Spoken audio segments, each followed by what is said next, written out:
নমস্কার, দেখছেন ওঙ্কার বাংলায় এক পেশা ভিন্ন নেশা। আমি মিহিকা রয়েছি আপনাদের সঙ্গে। আর আজকে আবার আমাদের একটা বিশেষ এপিসোড নিয়ে চলে এসেছি। আমাদের এই অনুষ্ঠানটা আমরা জানি যে একদম ভিন্ন স্বাদের হয়। আমাদের সঙ্গে এমন সমস্ত অতিথিরা থাকেন যারা তাদের প্রফেশনাল লাইফ, তাদের কর্মজীবনটাকে সামলানোর পাশাপাশি তাদের যেটা নেশা, তাদের যেটা ভালো লাগার কাজ, যেটা ভালোবাসার কাজ, সেটাকেও বাঁচিয়ে রাখেন, সেটাকেও চর্চায় রাখেন।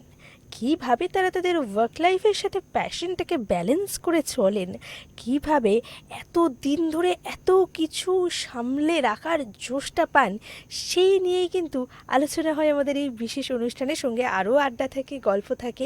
তবে আজকে আমাদের সঙ্গে কিন্তু এমন একজন বিশেষ অতিথি আছেন যিনি জীবনের বেশ লম্বা একটা সময় একই সাথে দুদিকের রাশ সামলে চালিয়ে চলেছেন। আর দুদিকের বলবো না, তার বহুমুখী প্রতিভা। তবে তাকে মানুষজন চেনে যেটাই সবচেয়ে বেশি, সেটা হলো তার শিল্পকলা। একদম একজন বেশ সিনিয়র আর্টিস্ট আজকে আমাদের সঙ্গে রয়েছেন, কিন্তু পেশায় তিনি আবার স্কুল শিক্ষক। খুব ইন্টারেস্টিং হতে চলেছে এপিসোডটা, আর শেষ অবধি তাই এপিসোডে থাকতেই হবে। এখন আমি আমাদের আজকের বিশেষ অতিথি শ্রী রজত ঘোষকে ওকার বাংলার পর্দায় স্বাগত জানাচ্ছি। নমস্কার স্যার। নমস্কার। নমস্কার। প্রথমেই যে প্রশ্নটা না করলে নয়, শিক্ষকের দায়িত্ব, অনেক দায়িত্ব, অনেক চাপ, তার মাঝখানে এত লম্বা সময় ধরে কিভাবে চালিয়ে যাচ্ছেন চর্চাগুলো? দুটোকে একসঙ্গে চালিয়ে যাওয়া আমার অনেক দিনের। আমি মাধ্যমিকের পর থেকেই দুটো করে কোর্স করেছি, এবং যখন আমি রবীন্দ্রভারতী থেকে গ্র্যাজুয়েশন করেছি পেন্টিং নিয়ে, তো যখন রবীন্দ্রভারতীতে ঢুকি আমি, তখন আমি একসঙ্গে তিনখানা ক্লাস করছি। এইচএসে করছি, নাইটে তখন ছিল, সিটি কলেজে নাইটে আমি এইচএস করেছি। দিনের বেলা একটা ডিজাইনিংয়ের কোর্স করছিলাম, সেটা করতে করতেই রবীন্দ্রভারতী। কাজে একসঙ্গে দু নৌকায় চলা আমার খানিকটা অভ্যেস আছে, তো সেই দিক থেকেই দুটোকে পাশাপাশি নিতে পেরেছি। মানে এই এতটা এনার্জি কিভাবে আসে সেই দিন থেকে আজ অবধি স্টিল এইভাবে দুটোকে সমান তালে একদম পুরোপুরি প্রফেশনালিজমের সাথে দুটোকে চালিয়ে নিয়ে যাওয়া? আমাদের দুটো জিনিস থাকে, একটা হচ্ছে যে মনের খিদে, একটা হচ্ছে পেটের খিদে। তো দুটোকে তো পাশাপাশি নিতে হবে, নাহলে তো অন্যটা হারিয়ে যাবে। তো আমার শিক্ষকতা পেশা আমার সেই পেটের জন্যে, আর মনের জন্য আমার এই নানান অকাজ, যাতে ছবি আঁকা হোক, স্কাল্পচার হোক, লেখালেখি হোক, যাই হোক না কেন, সেগুলো সবগুলোই। না, এই জায়গা থেকে কিন্তু একটা কৌতূহল জাগেই, কোন বিষয়ের শিক্ষক আপনি? ও, আমার যেহেতু পেন্টিং আমার বিষয়, আমি স্কুলে ঢুকি পেন্টিংয়ের টিচার হিসেবে, আর্ট টিচার হিসেবে। আমি জগৎবন্ধু ইনস্টিটিউশনের টিচার, এবং খুবই ভাগ্যক্রমে আমি ওই স্কুলেরই প্রাক্তন ছাত্র। তো আমার মাস্টারমশাই ছিলেন শ্যামল দত্ত রায়। তো সেই স্কুলে পড়েছি, তারপরে ওই স্কুলেই আবার ফিরে গেছি। এই যে ফিরে যাওয়া, দীর্ঘকাল ধরে সেখানে থাকা, সবটা মিলিয়ে হয়ে গেছে আর কি। এই যে স্কুলে থাকা মানে স্কুলের শিক্ষক, সেক্ষেত্রে ছাত্রদের সাথে প্রচণ্ড একটা অন্যরকম বেশ কাছের সম্পর্ক হয়। ছাত্রদের সঙ্গে ভালো আর সম্পর্ক। এই যে সব সময় এই ইয়ং জেনারেশনের মাঝখানে থেকে কাজ করা, এইটা কি আরো বেশি মন থেকে তরুণ ভীষণ রাখছে? ভীষণ কাজের। ছোটদের সঙ্গে থাকলে ওদের সবটা করা যাবে, হয়ে যাবে, করতে হবে। আবার বুড়োদের সঙ্গে থাকলে সব গেল গেল একটা ব্যাপার থাকে। তো সেই দিক থেকে আমার ছাত্র ভাগ্য খুব ভালো। আমি ছাত্রদের সঙ্গে প্রচুর কাজ করি। বিশেষ করে আমি উদাহরণ হিসেবে সরস্বতী পুজোর কথা বলবো। সরস্বতী পুজো আমি করছি প্রায় 32 বছরের মতো স্কুলে। তো এখন সেটা একটা উৎসবের জায়গায় গিয়ে পৌঁছেছে। তো সে তো প্রায় দিন 20-25, কখনো 1 মাস ছাত্ররা আমার সঙ্গে কাজ করে, বা আমি ছাত্রদের সঙ্গে কাজ করি। তো সেটা ভীষণ একটা, ওদের কাছে একটা ভীষণ শেখার অপশন, আমার কাছে নতুন কিছু করার। এবং যেহেতু ওরা কেউ আর্টিস্ট নয়, সাধারণ স্টুডেন্ট, কাজে তাদের ডিজাইন বুঝিয়ে সেই ডিজাইনে কাজ করিয়ে সেটাকে মানে মঞ্চ সাজানো। আমরা ইনফ্যাক্ট প্রত্যেক বছরই কোথাও না কোথাও থেকে প্রাইজ পেয়েই আসি সরস্বতী পুজোর জন্যে। তো তখন মনে হয় হ্যাঁ ঠিক হয়েছে, সাকসেস। তো ছাত্রদের সঙ্গে থাকা, ছাত্র শক্তি যে একটা মস্ত শক্তি, সেটা খুব মনে হয় বারবার করে। তাহলে এই ছাত্রদের সাথে বেশ একটা যৌথ এক্সিবিশন কি আমরা দেখতে পাবো? সেটা হতে পারে, কারণ আসলে যারা আর্ট কলেজে পড়েছে আমার স্কুলে, আমার ছাত্ররাই প্রায় গোটা 10 জন তো আর্ট কলেজ থেকে পাশ করেছে। তারা প্রফেশনে বিভিন্ন দিকে ভীষণ ব্যস্ত আর কি। তো পিওর পেন্টিংয়ে বা স্কাল্পচারে রয়েছে এমন সংখ্যা কম। তো তাদের একটা হোয়াটসঅ্যাপ গ্রুপও রয়েছে।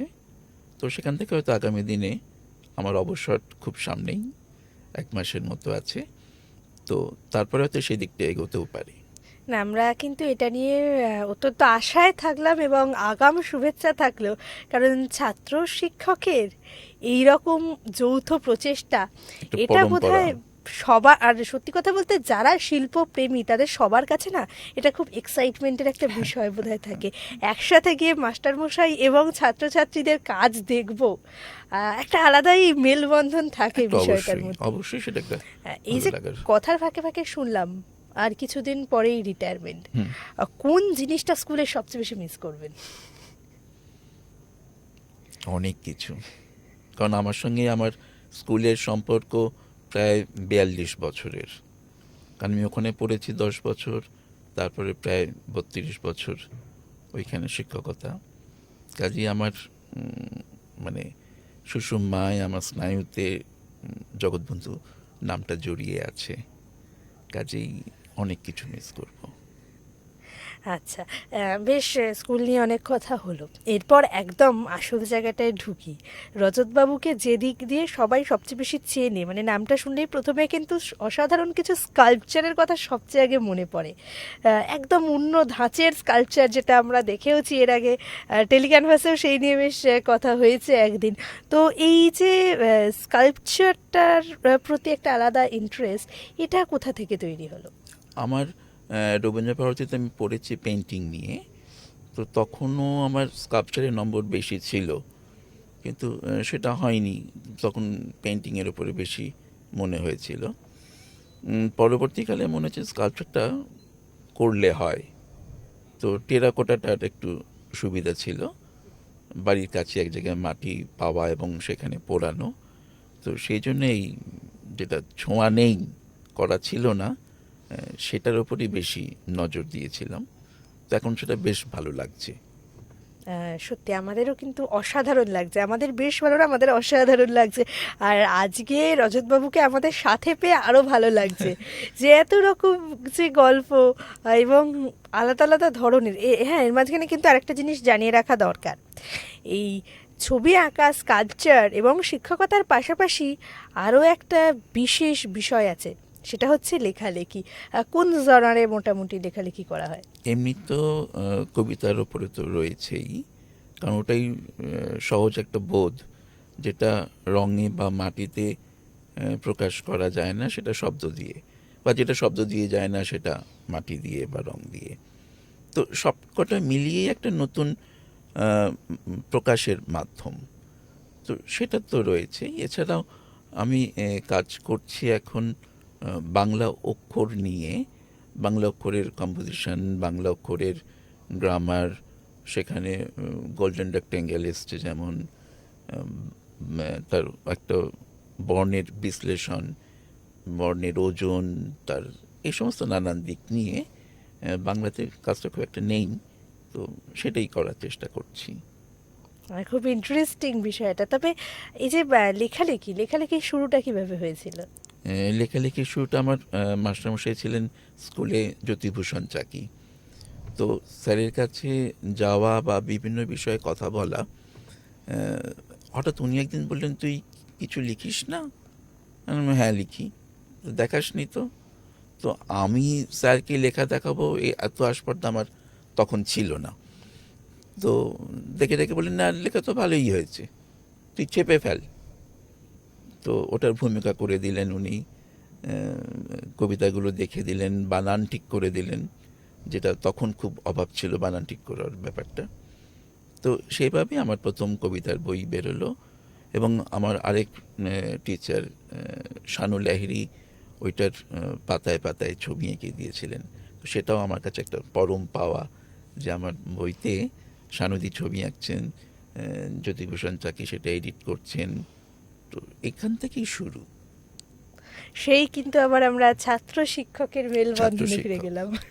আমি সেদিক দিয়ে খুব ভাগ্যবান যে আমার মাস্টারমশাই ভাগ্য যেমন ভালো, আমার ছাত্র ভাগ্য তেমনই ভালো। তা এইভাবেই তো জেনারেশন বাই জেনারেশন শিক্ষকদের হাত ধরে ছাত্ররা তৈরি হন, সেই ছাত্ররা পরবর্তীকালে গিয়ে আবার শিক্ষকের ভূমিকা নেন। হ্যাঁ, হ্যাঁ, আর এইভাবেই বোধহয় ধারাবাহিকভাবে ছাত্র শিক্ষকের এই যে একটা অসাধারণ সুন্দর সম্পর্ক হ্যাঁ, সেইটা বজায় থাকে। সেটা খুব জরুরি, খুব জরুরি। আচ্ছা, আগাম কি বই আসছে বইমেলায়?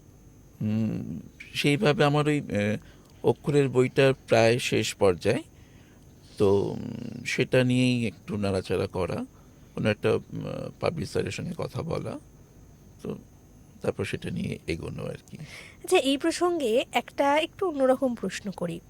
যারা লেখালেখি করেন, বিশেষ করে যারা একদম উঠতি লেখক, প্রথম বই বেরোলো বা প্রথম দু তিনটে বই সবে বেরিয়েছে, তাদের অনেকের কাছ থেকেই না একটা বিষয় সম্পর্কে আমরা শুনে থাকি, সেটা হচ্ছে কোথাও গিয়ে পাবলিশারের দিক থেকে প্রপার সহযোগিতা না হওয়া বা রয়্যালটি নিয়ে সমস্যা, এই ধরনের বেশ কিছু সমস্যা, বেশ কিছু অভিযোগের কথা আমরা শুনতে পাই। তো এরকম কোনো এক্সপিরিয়েন্স কি হয়েছে? সেরকম কিছু সমস্যা ফেস করতে হয়েছে, তবে খুব বড় কিছু সমস্যা নয়, মানে আমার কাছে, যেহেতু আমার অনেক বেশি লেখালেখি করার সুযোগ হয়ে ওঠেনি। তো সমস্যা রয়েছে, তো ওভারকাম করারও পথ রয়েছে। আচ্ছা, এই যে আজকের দিনে কিন্তু লেখালেখি করলে বা যারা আর্টের সাথে যুক্ত, তাদের সবার কাছে তাদের সোশ্যাল মিডিয়া হ্যান্ডেলটা বেশ গুরুত্বপূর্ণ একটা বিষয় হয়ে উঠেছে। সেদিক থেকে বোধহয় রজতবাবু একটুখানি সরে আছেন এখনো। আমি এই দূরত্বটার কারণ কি? না, সেটা তো আমার না জানা, আমি অত হাইটেক লোক নই।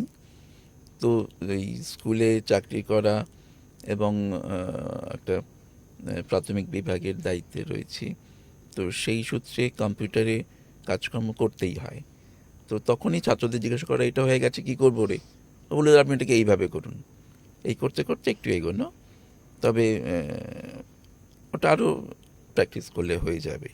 হ্যাঁ, আশা করা যায়। এবং সত্যি কথা বলতে এখানে কিন্তু আবার ছাত্ররা শিক্ষকের ভূমিকায় যখন চলে আসে, অবশ্যই, সেই শেখাটা কিন্তু বেশ আরো একদম অন্যরকম। অন্যরকম, এবং খুব যত্ন করে তারা শেখায় যে আপনি এটাকে এটা করেছেন, আপনি ওটা করুন, ঠিক আছে আপনি বুঝতে পারছেন, আপনি স্ক্রিনটাকে শেয়ার করুন, আমি বলে দিচ্ছি।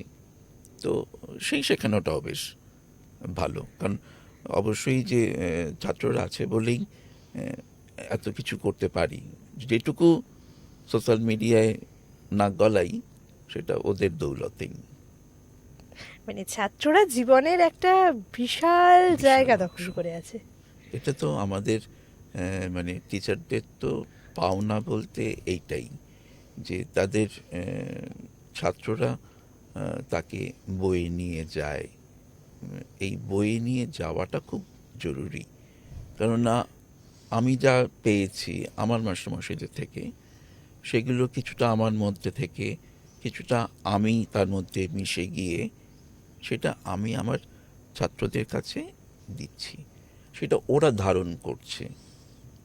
সেই ধারণ করা যে শিক্ষাটা তারা পাচ্ছে, সেটা তারা নিজেদের মধ্যে চর্চা করছে, সেটা তাদের থেকে আরও অনেকের কাছে ছড়িয়ে পড়ছে। এইভাবেই হয়তো আমার মাস্টারমশাই আমার মধ্যে দিয়ে আমার ছাত্রদের কাছে সঞ্চারিত হচ্ছেন। তো এটাও একটা মানে মাঝখানে থেকে এটা একটা বড় দায়িত্ব বলে আমার মনে হয়। আর এই দায়িত্বটার বোধহয় একটা আলাদাই মাধুর্য আছে।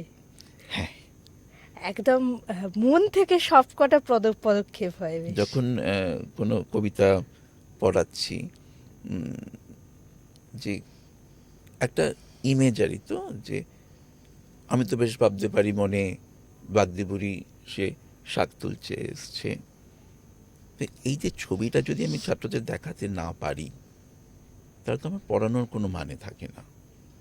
এবং এই যে একটা ছবি থেকে একজন কবি শব্দে ছেপেছেন লেখাটা, সেই লেখাটা আমরা পড়াচ্ছি, আমাকে আবার সেই লেখাটা থেকে ছবিতে ফেরত যেতে হবে।